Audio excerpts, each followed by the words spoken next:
Chapter 1. Omen. You are listening at famvetv.info. It was Dr. Watson and Dr. Crick who proposed that DNA took the form of a double-dot helix structure, which they announced in 1953. It is said that the authors decided the order of their names on the manuscript by flipping a coin. During an afternoon class, a middle-aged man in a suit spoke with a subdued voice in a classroom. That man wore black-edged glasses with thick lens and stood before the teaching lectern.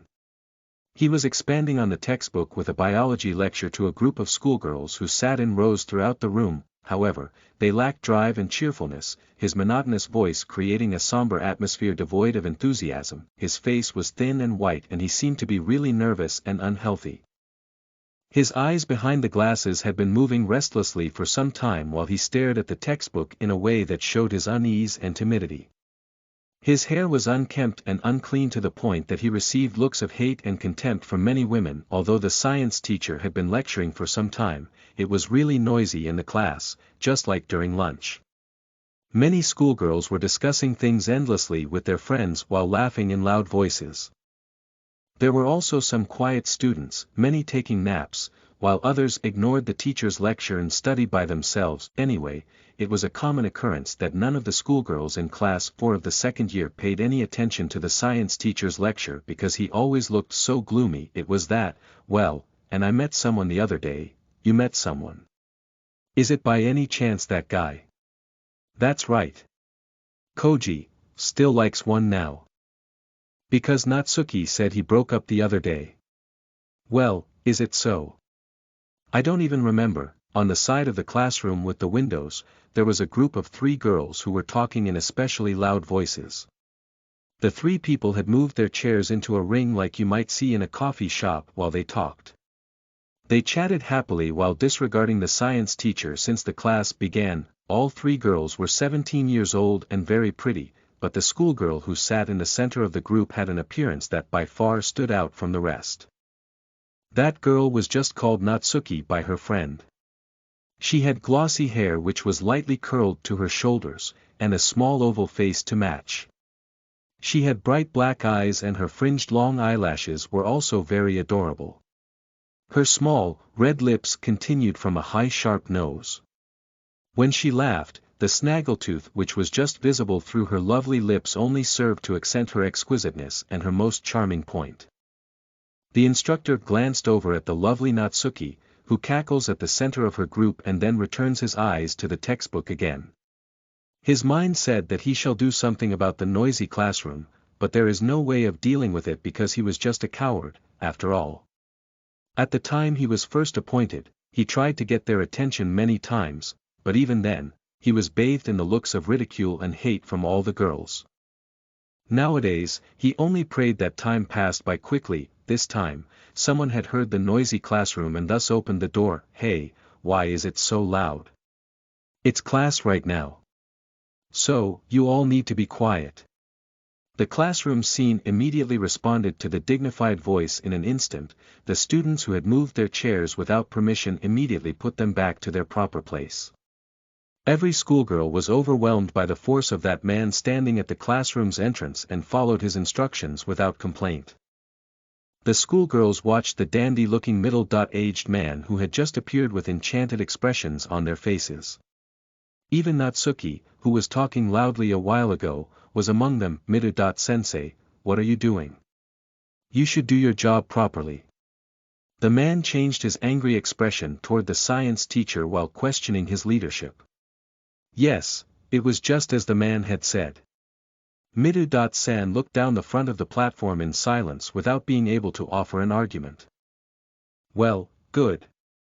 Come to my place afterward, okay? Also, you guys, be quiet. Okay. He said this before turning and leaving the classroom of class 4 second years with the same abruptness that he entered. The schoolgirls who were quiet just a moment before began chattering again in low voices while looking around at each other. Oh, shit.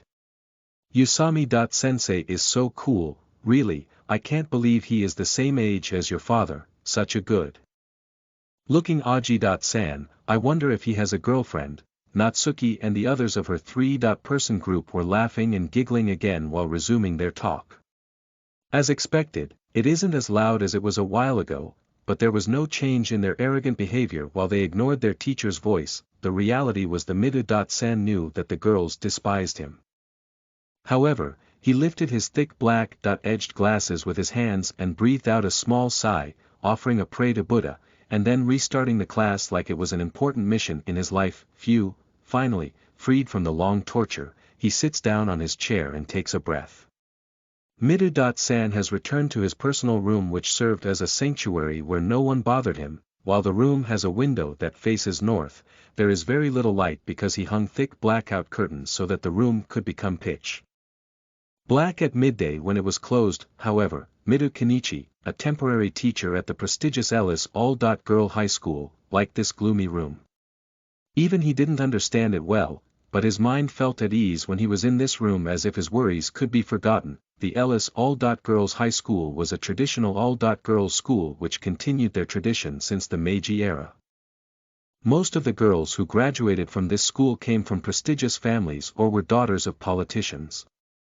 Therefore, it was connected with many private universities and had a habit of admitting many students into college after the recommendation of the high school's president. This made the popularity of this school very high for examiners and parents, and the entrance examination became a very narrow gate to enter this high school. However, the science classes had decreased significantly because the school laid emphasis on the examinations for university entry. Therefore, the science laboratory next to this room was used for class only a few times a year. Thus, anyone could find some time for peace if they were able to make it to this room undisturbed. If there is no practice class of chemistry or a biology class science preparation, then Kenichi could kick up his heels and feel relaxed in this inner part of the building's 5th floor. Kenichi was not a very sociable person. It was not bothersome for him at all to shut himself up here all day long. However, it was necessary for him to go to the tennis court after school, as the tennis club exercised and he was the vice advisor of the club. Even so, Kenichi was still caught in Usami's sermon. Usami was especially slimy, shady, and persistent towards Kenichi. He was a vice principal who was popular among the students as he resembled a fit athlete, but Kenichi knew him to be a sly sadist and really hateful towards me. In the staff room where other teachers would frequent with purpose, Kenichi would find himself abused for hours. Of course, Kenichi was aware he lacked leadership as a teacher, but it could be said the Usami's methods were eccentric. After Kenichi's class, his attitude and leadership were carefully taken apart. Even his clothing and hairstyle were shredded in fine, very detailed criticisms by Usami. San. The other teachers made expressions to say they were already tired of hearing the discussion once again. Of course, even Kenichi was mortified. However, coming from the vice principal, a young elite displaying confidence and results as a teacher, there was no one who could make an argument against him. The 32-year-old Kenichi only became a temporary science teacher at this school in the spring. Before this, he worked as a lecturer and tutor at a small private supplementary school and lived on a part-time income without getting a regular job. Then, he borrowed the power of an uncle who was one of Ellis High School's directors to gain his current employment as the temporary science teacher. He graduated from a third-rate private university, which was unavoidable. His character is so and his appearance, simply, is gloomy and introversive. Of course, he hasn't been popular with women since he was born. With such character, he didn't have confidence towards himself, in contrast to the vice principal Usami, who was always bright, cheerful, energetic, handsome, and stylish. Kenichi was hanging his head without the possibility to counter with an opponent such as Usami standing in front of him for an hour. He remembered the thing he had been keeping in his pocket and took it out. It was a handkerchief with flower patterns. The handkerchief was applied with a peculiar smell of a woman and he breathed in the sweet smell to fill his chest. Yoshikawa-sensei, he remembered the face of the owner of this handkerchief and laughed thinly. This morning at the morning assembly, a female teacher with a really pretty face who sat opposite of Kenichi laughed with a pretty smile and lent her handkerchief to Kenichi after he spilled water from a glass. He recalled her gentle smile, and his heart throbbed wildly. Kenichi had admired her since he started his new post in the spring. She was the female teacher known as the Madonna of this school and was someone he held in his heart. Of course, to say he loved her loses all sense of reality. It was clear that she was unreachable for him. He had no choice but to admire her beauty and cleanness from afar. Even imagining himself going out with a beautiful woman like her wasn't possible, so he worshipped her like a goddess, which was all he could do. But Kenichi was still happy. One day she would marry someone else. It could be a scion of a large company or an elite salaryman. In any case, a young and handsome millionaire is suitable to marry a beautiful woman like her. He never matched himself with her. Kenichi was aware he was such a naturally negative thinker. Of course, his face wasn't good looking, but you couldn't compliment his behavior either.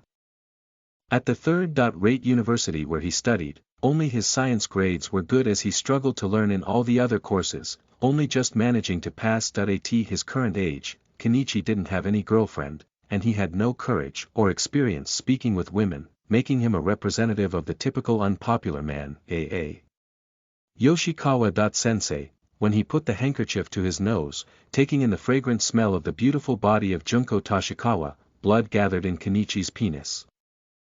Kenichi brought down the zipper of his pants with his right hand slowly. He took his erected penis out easily in the middle of school. He had a superb penis, surprisingly strong and vigorous. His whole thing was towering. Its length and thickness were like the arm of a child, and it even was erected to the tip. It wiggled like an earthworm and on the surface throbbed thick blood vessels. His erected penis overhanging was more shameful. Kenichi, who didn't have any experience, didn't realize how abnormally large he was. His lack of sexual experience was a waste of a treasure. He began to stroke his huge penis with one hand and in the other, he held the handkerchief to his nose. AAA. Junko, in the delusion, he called Yoshikawa by her first name. The figure of Yoshikawa-san that he had seen many times was engraved in his memory but was bare. Naked in his mind.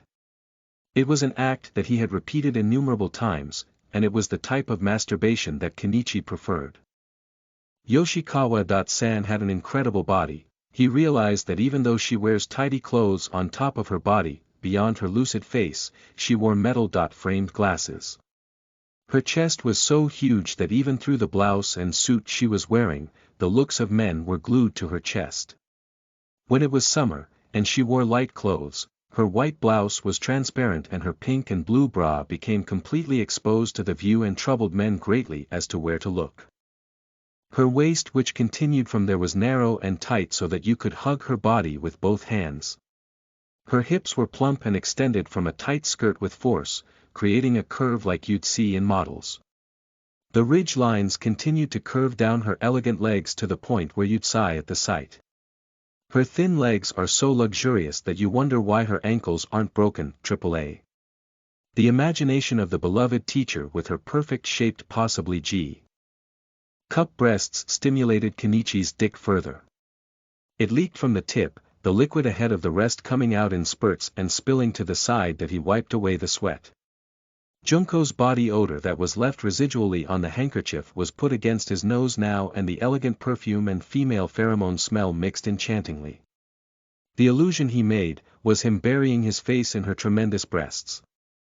Huge, white breasts, those sweet breasts that were so white that even a vein could be seen through their transparent color. Ugh.